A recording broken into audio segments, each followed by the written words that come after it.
Welcome back दोस्तों, आपका स्वागत है एक और नई वीडियो में। आज मैं बनिया आ गया हूँ आपके साथ एक नई वीडियो के साथ में। और आज हम बात करने वाले हैं गार्डन रीच शिप बिल्डर्स के बारे में। ये Kolkata based ship building company है जो सरकारी ओन्ड है, सरकारी रन है। देखिए, एक और इम्पोर्टेंट चीज है यहाँ पे, मैं वीडियो के पहले बोल देता हूँ कि हम लोग कोई फाइनेंशियल एडवाइस नहीं देते हैं। अब अपने फाइनेंशियल सलाहकार से कोई भी फाइनेंशियल डिसीजन लेने के पहले जरूर बातचीत करिए और सलाह लीजिए। उसी के साथ टाइम वेस्ट करे बिना वीडियो के अंदर कूद जाते हैं। फर्स्ट तो है, प्राइस बता देते हैं आपको। 1550 के आसपास का है ये शेयर, अगर आप देखें तो। और क्या करता है, जैसे मैंने आपको बताया, शिप बिल्डिंग बिजनेस के अंदर में है।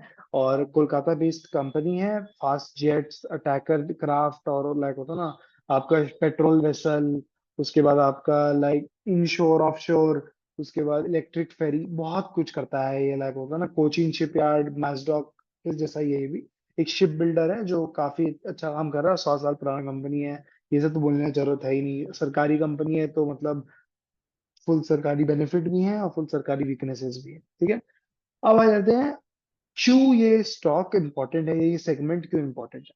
कुछ टाइम पहले मैंने प्रिंट में एक वीडियो देखा था जहाँ पे उन्होंने डिस्कस किया कि कैसे लाइक होता है ना, जो डिफेंस स्टॉक्स है वो बहुत ज्यादा ओवर रन हो चुके हैं, बहुत ओवर प्राइस है और काफी गिर भी रहे हैं।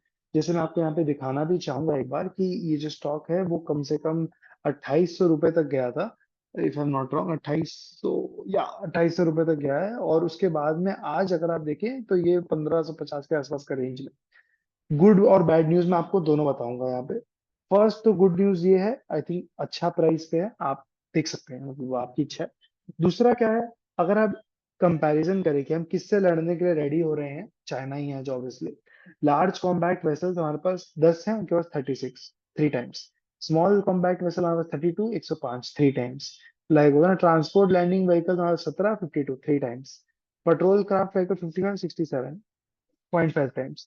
उसके बाद में पॉइंट फाइव से भी कम है, मतलब पैरिटी है वहां पे। सब मरीन अगर आप देखें 3 टाइम्स से भी ज्यादा है लगभग।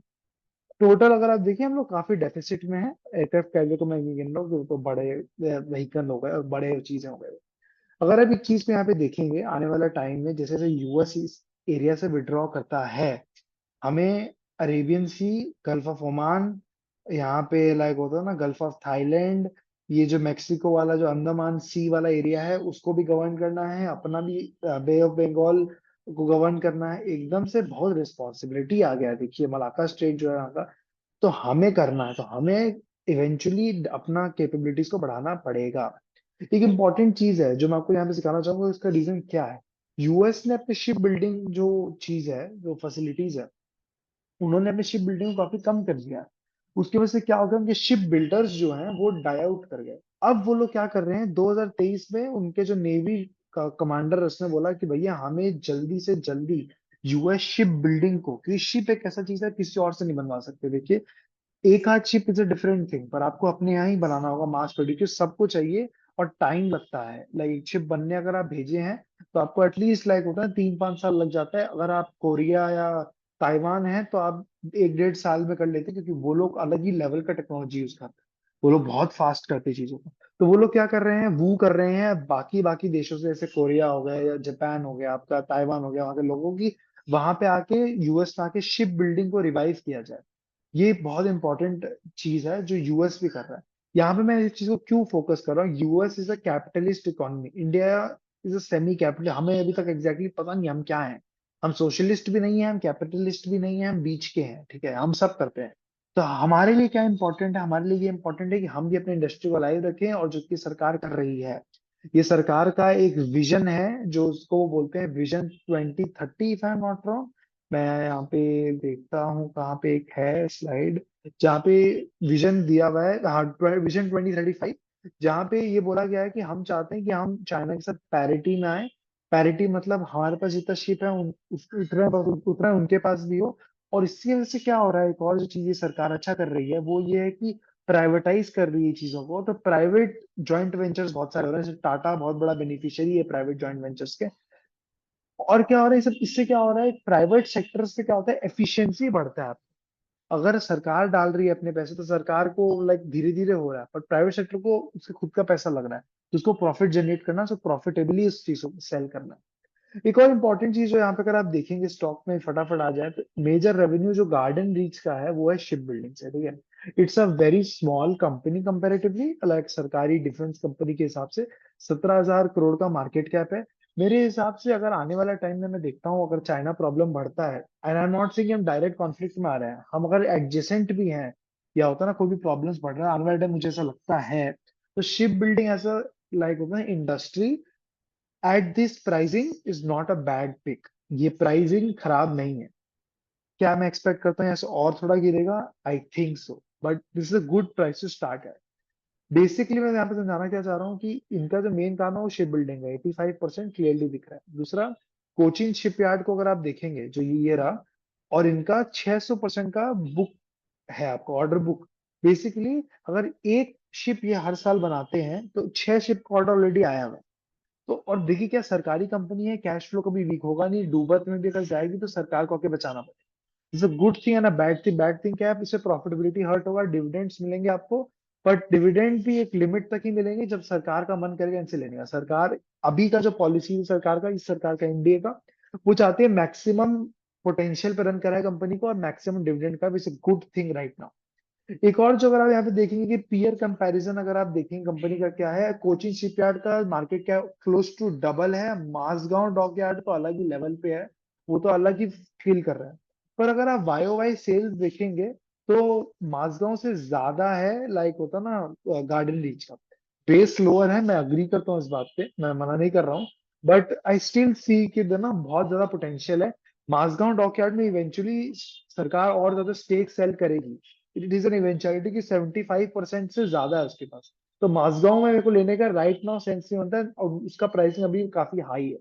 गार्डन रीच का pricing is comparatively better at this current stage, juncture इसको बोलते हैं। एक और जो इंपॉर्टेंट चीज है जो मेरे को लगता है जिस बात पे आपको ध्यान रखना चाहिए, वो है balance sheet. Balance sheet is very critical, कोई भी कंपनी, स्पेसिफिकली सरकारी कंपनी तो बिल्कुल ही एकदम। यहाँ पे अगर आप एक चीज देखेंगे, वाई वाई सेल्स मैं ले आता हूँ यहाँ पे आपको, क्वार्टर ऑन क्वार्टर सेल्स में, तो वो बढ़त में है। ऐसा नहीं है कि क्वार्टर ऑन क्वार्टर सेल्स गिर रहा है, प्रॉफिटेबिलिटी भी बढ़ रहा है, और अब स्टैग्नेट करने लग गया है 2023 के बाद में, which is not such a bad thing, क्योंकि सरकारी कंपनी है, मैंने बताया एफिशिएंसी इज अ प्रॉब्लम, धीरे धीरे काम कर रहे हैं वो लोग उस चीज के ऊपर। एक और जो इम्पोर्टेंट चीज है जो मेरे को देख के लगा था कि जिसपे फोकस रहना चाहिए, अगर कोई इन्वेस्टर है जो इस पे इन्वेस्ट करना चाह रहा है, वो ये है कि सेल्स ग्रोथ है, प्रॉफिटेबिलिटी ग्रोथ भी है वाई वाई बेसिस पे। पर जो उससे भी बड़ा बात है, जो मेरे को ऐसा लगा कि जो इनका एसेट स्ट्रक्चर है वो काफी इंटरेस्टिंग है।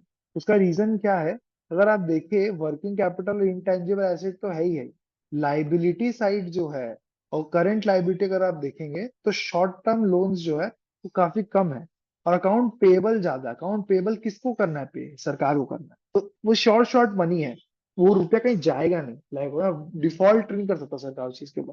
तो इवेंचुअली 990 करोड़ आ जाएंगे इनके अकाउंट के अंदर में, वो मैं कहना चाह रहा हूँ। अब आ जाते हैं नेक्स्ट पैराडाइम के ऊपर, शेयर होल्डर कौन है? 74% सरकार है, बाकी जो है लाइक होता है ना 16% के आसपास, या 19% सॉरी, वो पब्लिक है, और लाइक एफ आई आई है 3.7, और म्यूचुअल फंड है 1.6।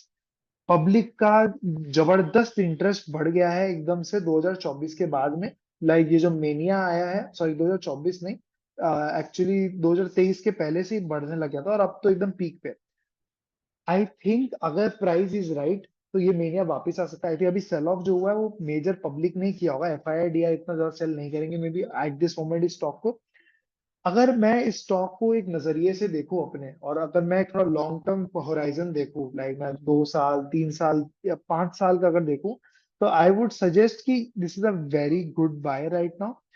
थोड़ा सा अगर आपके अंदर पेशेंस है, और जब मैं आपको बोल रहा हूँ कि थोड़ा सा पेशेंस रखने के लिए, इन द सेंस कि अगर ये यहाँ से 1200 या 1100 के रेंज में भी गिर जाता है, तो आपके अंदर वो पेशेंस होना चाहिए कि आप इसको और बाई कर सकें। अगर आप नहीं कर सकते हैं तो अवॉइड करिए इसको, क्योंकि द थिंग इज क्या है, there is no short short guarantee कि ये यहाँ से आगे बढ़ने वाला है। There is totally a chance, ऐसा भी हो सकता है कि यहाँ से ये और गिरे। बट जस्ट बिकॉज कि आप यहाँ पे हिम्मत करके अगर बैठ सकते हैं, तो मेरे हिसाब से आपको यहाँ पे 1200 का लेवल इजीली दिख सकता है। पर इवेंचुअली जब भी वो टेंशन बढ़ने लगेंगे सीज के अंदर में, तो ये वापस एक रन अप आएगा अच्छा खासा, और एकदम तुरंत रन अप आएगा, ऐसा नहीं है अभी आएगा। रन अप ऑलरेडी आ चुका है, पीक बन चुका है 2800 का, if I am not wrong. Next time जो रन अप आएगा that will go to at least, यहाँ से अगर 17,000 मार्केट कैप आ जाए, और कल को मासगांव डॉकर साहब भागेंगे तो ये भी यहाँ से डबल होने का पूरा संभावना है। यहाँ से डबल 1500 का 3000 होता है, और मेरे हिसाब से डबल से थोड़ा ज्यादा ही बढ़ता है, तो 4000 तक जा सकता है ये। तो मेरा पॉइंट है, आपको होल्ड करना होगा। सरकारी कंपनी कोई भाग के तो जा नहीं रही है, कुछ बहुत क्रेजी नहीं होने वाला है। आने वाला टाइम अनसर्टिनिटी बढ़ने ही वाला है। तो मेरे हिसाब से अगेन ये फाइनेंशियल एडवाइस नहीं है, बट अगर आप इसमें इंटरेस्टेड हैं तो ये स्टॉक आराम से 3000 प्लस जा सकता है। होल्ड करना होगा। बाइंग प्राइस होगा 1500 से 1200 का रेंज में। वो जगह I think is a good price to buy. तो इसी के साथ आज का वीडियो यहीं समाप्त करते हुए, थैंक यू फॉर वॉचिंग।